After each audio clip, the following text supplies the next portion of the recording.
deeds, wheels, and Trojan horses. Once upon a time in a bustling city, there was a brilliant, smooth-talking salesman named Vance.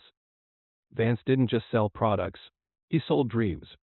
He had a smile that could melt stone and a voice so comforting it made people hand over their deepest trust without a second thought.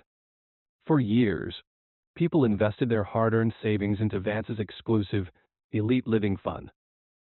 But it was all smoke and mirrors.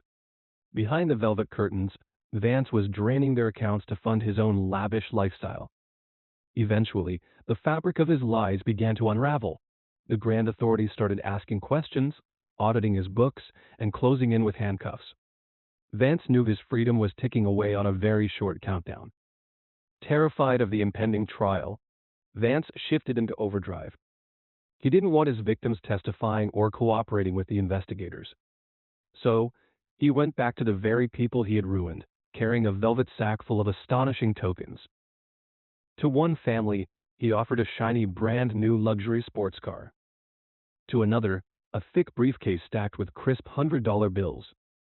He even approached his earliest investor, offering the deed to a stunning, fully furnished mansion overlooking the valley. A gesture of my deepest, purest regret, Vance purred, adjusting his silk tie. A gift to secure your future, from the bottom of my heart. No strings attached. Many were tempted. The gifts were beautiful, shiny, and exactly what they needed to fix the financial ruin Vance had caused. But a few looked closer. They noticed the luxury car's GPS tracked every destination back to Vance's servers. They realized the house deed was tangled in a web of hidden legal liabilities that would bind them to Vance's crumbling empire forever. The cash came with non-disclosure agreements buried in the fine print, designed to gag them when the authorities came knocking. The gifts weren't peace offerings.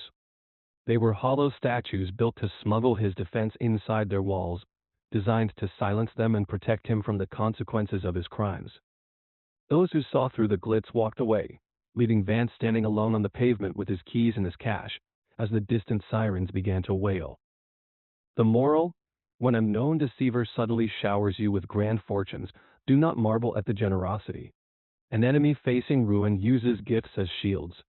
We are taught from childhood to accept charity blindly, but wisdom dictates otherwise. One should indeed always look a gift horse in the mouth.